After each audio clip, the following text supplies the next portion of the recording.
আমেরিকায় যখন ছিলাম আমার কাছে এক ভিক্ষুক টাকা চাইতে আইছে, তারে পুরা দেখা যায় বান্দরের মতো, পুরাই বিল্লালের মতো, বুঝছো? মামা দেখ না মজা লইতেছে সাফি বন্ধু আমাকে লগে।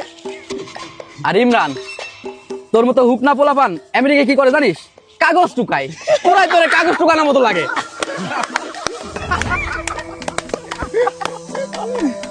বুঝছস?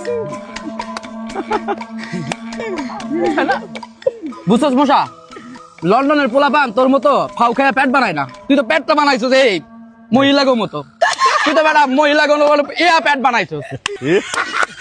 ইয়াদুল ভাই কথা হাসা কইছি না? বুঝছস, কালকে কিন্তু এক জায়গায় ট্যুর আছে, উদুম খাওয়া দাওয়ার ব্যবস্থা আছে, তোরা কিন্তু সবাই আয়া পড়িস, ঠিক আছে? ঠিক আছে চল মামা চল।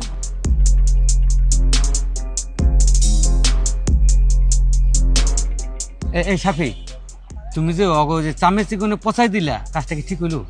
আরে ভাই, ওরা আমার বন্ধু বান্ধব না, এটা নিয়ে কিছু মনে করবো না। আরে সাফি, তুমি তো অগো চেনো না, তুমি আজকে সাফি খান দিকে তোমার কিছু কয় নাই। যদি তুমি সাফি খান না শফিকুল হইতে না, তাহলে তোমার একবার নাকশা মাকশা সব বস্তায় দিত, ঝাঁপে করে নেওয়া লাগতো। অগো তুমি চেনো, অগো রিয়াকশন দেখছো, ওরা যে গেল, অগো চেহারা দেখছো কি অবস্থা। আরে ভাই যে কি কন, ওরা আমার কলিজার বন্ধু বান্ধব, আমিও ওদেরকে যেভাবে ভালোবাসি ওরা আমাকে কলিজা দিয়ে ভালোবাসে। কতটুকু ভালোবাসে একদিন একটু চেক করে দেখো। তো এই যে সাফি খান আছো না, একদিন শফিকুল হইয়া পরীক্ষা করে দেখো যে ওরা কতটুকু ভালোবাসে।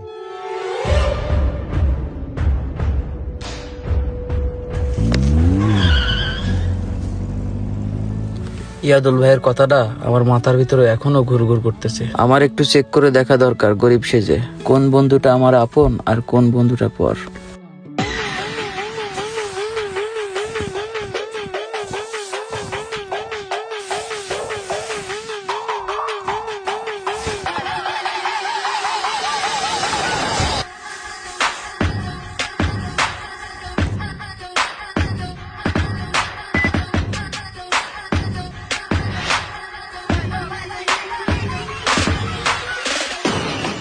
ইয়াদুল ভাই, আমার যত ব্যবসা প্রতিষ্ঠান আছে সবগুলো ম্যানেজারকে বলে দিয়েছি যে এখন থেকে আমার কেউ আসলে বলে দিবা যে আমার ব্যবসা প্রতিষ্ঠান আর নাই। এই তো এবার বোঝো সাফি খান কে তোমার আপন কে পর। সাফি থেকে যখন শফিকুলে আইছো, এখন বুঝতে পারো তোমার আসল বান্ধব কেটা বন্ধু কেটা।